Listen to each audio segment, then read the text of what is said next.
Hello, Bonus. I am Bonus, but my friends call me Bonus. That's what the B in BH Ultra stands for. It stands for bonus. It could stand for beanbag as well. I'm glad I'm finally getting some use out of this chair. This is a very compromising position. Anyway, Happy New Year. This is Star Wars Episode 1, The Phantom Menace. People have asked me to do more reading content, and I get kind of insecure when I stumble over my words, but I think I'm going to take my time here. I read some of this in the Star Wars, or what's the video called? I don't even fucking remember. The year Star Wars got popular. Is that what it's called? I think so. I can't even remember. I make too many videos. And I read a little bit of this, but I thought I should just, kill 20 minutes, 21 minutes. I'm killing a minute now, explaining the book. I'm going to go until my camera dies, just to give you guys something to mull over at the end of December. I wanted to put something on the bonus channel, and people asked about reading content, so I'm going to do that. Tatooine. The suns burned down out of a cloudless blue sky, washing the vast desert waste of the planet in brilliant white light. The resultant glare rose off the flat, sandy surface in a wet shimmer of blistering heat to fill the gaps between the massive cliff faces and solitary outcroppings of the mountains that were the planet's sole distinguishing feature. Sharply etched, the monoliths stood like sentinels keeping watch in a watery haze. When the pod racers streaked past, engines roaring with ferocious hunger and relentless drive, and the heat and the light seemed to shatter and the mountains themselves to tremble. Anakin Skywalker leaned into the curve of the raceway that took him past the stone arch marking the entry into Beggar's Canyon on the first lap of the run, easing the thruster bars forward, giving the engines a little more juice. The wedge-shaped rockets exploded with power, the right a tad harder than the left, banking the pod in which Anakin sat sharply left to clear the turn. Swiftly he adjusted the steering to straighten the racer. Boosted power further and shot through the arch. Loose sand whiplashed in the wake of his passing, filling the air with a gritty sheen, whirling and dancing through the heat.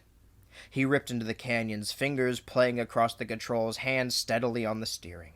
It was all so quick, so instantaneous. One mistake, one misjudgment, and he would be out of the race, and lucky if he weren't dead. That was the thrill of it. All that power, all that speed, just at his fingertips, and no margin for error. Two huge turbines dragged a fragile pod over the sandy flats, around jagged edge mountains, down shadowed draws, and over heart-wrenching drops in a series of twisting, winding curves, and the jump at the greatest speed a driver could manage. Control cables ran from the pod to the engines. The energy binders locked the engines to each other. In any part of the three struck something solid. The whole of the assembly would collapse in a splintering of metal and fiery wash of rocket fuel. If any part broke free, it was all over. A grin split Anakin's young face as he injected a bit more power into the thrusters. Ahead, canyon narrowed and the shadows deepened. Anakin bore down the slit of brightness that opened back into the flats, keeping low to the ground where passage was width. If he stayed high, he risked brushing the cliff faces on either side. That had happened to Rega in a race last month, and they were still looking for pieces. It would not happen to him. He shoved the thruster bars forward and exploded through the gap onto the flats, engines screaming.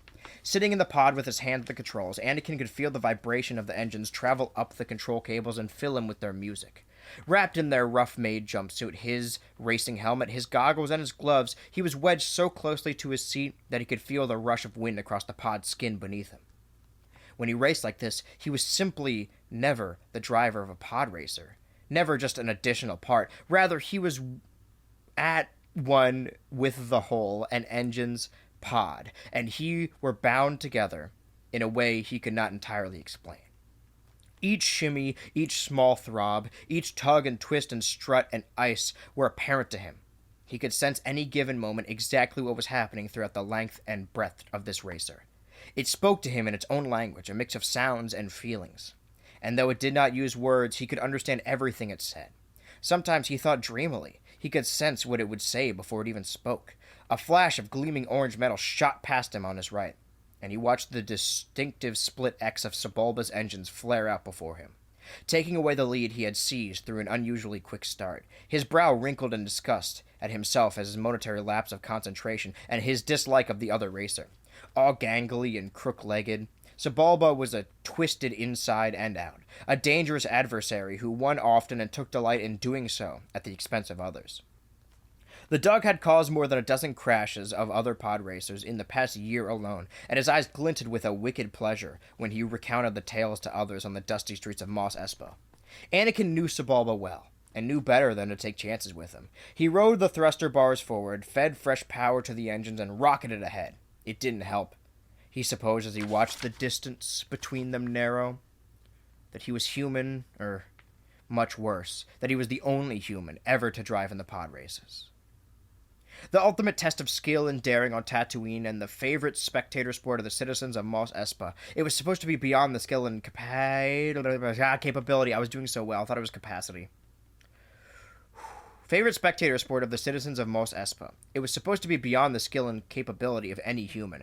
Multiple arms and multi-hinged joints, stalk-eyed hands, and swiveled 800 degrees. It says 180. I'm actually losing it. My mistake.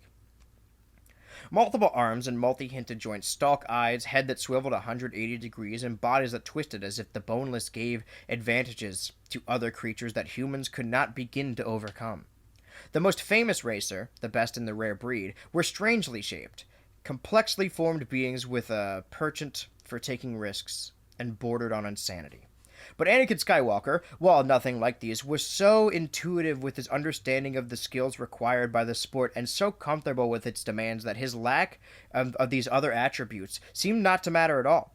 It was all a source of some mystery to someone, and a source of disgust and growing irritation to Sebulba in particular. Last month, in another race, the wily Dug had tried to run Anakin into a cliff face. He had failed only because Anakin sensed him coming up from behind and underneath. An illegal razor saw extended into sever Anakin's right steel control cable, and Anakin lifted away to safety before he saw it could do damage.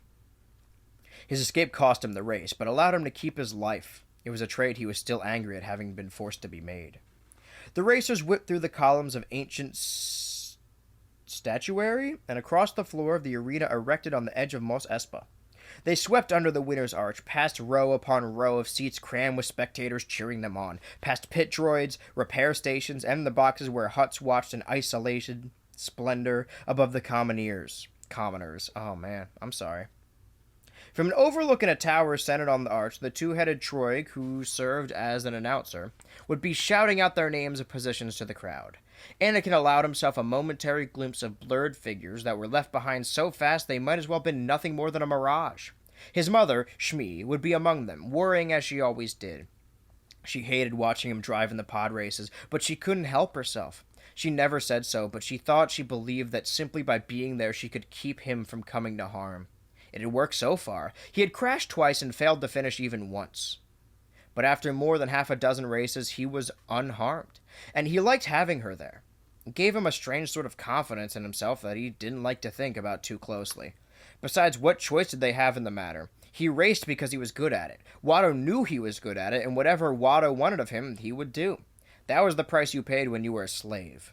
And Anakin Skywalker had been a slave all his life. Arch Canyon rose broad and deep before him, an expanse of rock leading into Jag Crag Gorge. A twisting channel the racers were required to navigate on their way to the high flats beyond. Sebulba was just ahead, rocketing low and tight across the ground, trying to put some distance between Anakin and himself. Behind Anakin, close now, were three other racers spread out against the horizon. A quick glance revealed Mahonic, Gazgano, and Rimkar, trailing his strange bubble pod. All three were gaining. Anakin started to engage his thrusters, but drew back. They were too close to the gorge, too much power there, and he would be in trouble. Response time in the channel was compacted down to almost nothing. It was better to wait. Mahonic and Gazgano seemed to agree, settling their pods in behind him as they approached the split on the rock. But Rimkar was not content to wait and roared past Anakin split seconds before they entered the cleft and disappeared into darkness. Anakin leveled out his pod, lifting slightly from the rock-strewn floor of the channel, letting his memory and his instincts take him down the winding cut. When he raced, everything around him slowed down rather than sped up. It was different than you would expect. Rock and sand and shadows flew past in a wild mix of patterns and shapes, and still he could see so clearly all the details seemed to jump out at him, as if illuminated by exactly what should make them so difficult to distinguish. He could almost close his eyes and drive, he thought. He was that much in tune with everything around him, that much aware of where he was. He eased swiftly down the channel, catching glimpses of Rimkar's engine exhaust as they flashed crimson in the shadows. Far, far overhead, the sky was a brilliant blue streak down the center of the mountain, sending a frail streamer of light into the gap that lost brilliance with every meter it dropped, so that by the time it reached Anakin and his fellow racers, it barely cut the dark. Yet Anakin was at peace, lost deep within himself as he drove his pod bonded to his engines, given over the throb and hum of his racer and the soft velvet dark of that folded about. When they emerged into light once more, Anakin jammed the thruster bars forward and streaked after Sebulba. Mahonik and Gazgano were right behind. Ahead, Rimkar had caught Sebulba and was trying to edge past. The lanky Doug lifted his split engines slightly to scrape against Rimkar's pod, but Rimkar rounded shell eased smoothly away, unaffected. Side by side, the racers tore across the high flats, headed for Metadrop. Anakin closed on them. Drawing away from Mahonik and Gazgano, people said what they wanted about Watto, and there was plenty to say that wasn't good. But he had an eye for pod racers. The big engines jumped obediently as Anakin fed fuel into the thrusters, and in a second he was drawing alongside Sebulba's Split X. They were even when they reached Metadrop and rocketed over and tumbled straight down. The trick with drops, as every racer knew, was to gather enough speed going down to gain time over your opponents, but not so much speed that the racer couldn't pull out of the drop and level out again before it nosedived into the rocks below. So when Sebulba pulled out early, Anakin was momentarily surprised. Then he felt the backwash of the Split X engines hammer into his pod. The treacherous Doug had only looked as if he would pull out, and instead had lifted away and then deliberately fishtailed atop both Anakin and Rimkar, using the exhaust to slam them against the cliff face. Rimkar, caught completely by surprise, jammed his thruster bars forward in an automatic response that took him right into the mountain. Metal fragments of pod and engines careened back from the rock wall in a fiery shower, leaving the long black scar along the ravaged surface. Anakin might have gone the same way, but for his instincts. Almost before he knew what he was doing, at the same instant he felt the backwash of Sebulba's engine slam into him. He lifted out of his own descent and away from the mountain, almost colliding with the surprised Sebulba, who veered off wildly to save himself. Anakin's sudden retching of the pod steering took him spinning away off into midday. Of course, and out of control. Off course, not of course. He pulled back on the steering, eased off on the thrusters, cut the fuel simply to the big engines, and watched the ground rise up to meet him in a rush of sand and reflected light. He struck the ground in a bone-wrenching skid that severed both control cables, the big engines flying off in two directions, while the pod careened first left, then right, and then began to roll. Anakin could only brace himself, spinning and twisting in a roil of sand and heat, praying that he didn't wind up against the outcropping of rock. Metal shrieked in protest and dust filled the pod's interior. Somewhere off to his right, an engine exploded in the ground-shaking roar. Anakin's arms were stretched out to either side, keeping him squarely placed through the pummeling of the pod experienced as it continued to roll and roll some more. Finally, it stopped. Tilted wildly to one side, Anakin waited a moment, then loosened his restraining belt and crawled out. The heat of the desert rose to meet him, and the blinding sunlight bore down through his goggles. Overhead, the last pod racers streaked away into the blue horizon, engines whining and booming. Silence followed, deep and profound. Anakin glanced left and right at what remained of his engines, taking in the damage, assessing the work they would need to operate again. He looked finally at his pod and grimaced. Watto would not be happy. But then Watto seldom was. Anakin Skywalker sat down with his back against the ruined pod, gaining what small relief he could from its shadow in the glare of Tatooine's twin suns. A land speeder would be along in a few minutes to pick him up. Watto would be there to chew him out. His mother would be there to give him a hug and take him home. He wasn't satisfied with how things had turned out, but he wasn't discouraged either. He could have won the race if Sebulba had played fair. He could have won easily. He sighed and tipped back his helmet. One day soon he would win a lot of races. Maybe even next year, when he reached the age of 10. That was chapter 1. This book might actually all be from Anakin's perspective, because this... Do you have any idea what it's going to cost me, boy? Do you have any idea? Oba chica! Or maybe it's not. I would say I would keep reading, but I don't want to start a chapter and not finish it. And we only have, like, a couple minutes left. Well, actually, how long is this chapter? How many chapters are there in total? I have a terrible idea for the bonus channel. Final chapter is 24. So maybe in like 3 years' time we'll finish the book. I really thought I was going to have different bonus ideas for the bonus channel, and I do. It got really dark really fast. I'm sorry, this is a very ominous look of Star Wars Episode 1, The Phantom Menace. Maybe I'll read a chapter, and then we'll slowly make our way through it, and maybe in like 5 years' time I'll be done with The Phantom Menace. But that was all I had planned for bonus Ultra today. Let's discuss. We got a book club we're all gathering around. I think that the movie is still bad. However, oh, it's going to be New Year's. Okay, so it's going to be 2025. My favorite part of 2024 is when not only did I see The Phantom Menace in theaters, but also I went to go see Heretic, and Hugh Grant does a Jar Jar voice. He's like, oh, it's me, Jar Jar, but he clearly has no relation to Jar Jar whatsoever, has no allegiance to The Phantom Menace, and I don't blame him. And he does a Jar Jar voice that sounds so distant from Jar Jar that you have to believe he doesn't even know what Jar Jar looks like. He's never seen The Phantom Menace. Why would he? He's Hugh Grant. So that's my take on that. I don't know how long the last bonus video was. I haven't edited it quite yet. I'm getting ahead of myself. Well, I was going to stall for another 5 minutes, but I don't think I have a lot more to say. Thank you for joining me on Bonus Ultra. Maybe we'll read more of the book if I get enough requests. I don't know. Whenever I have free time, I should just put on the bonus vid. I will become Bonus. It's me, Bonus. Hi, I'm Bonus. My friends call me Bonus. That's what the B and BH Ultra stands for. It stands for Bonus.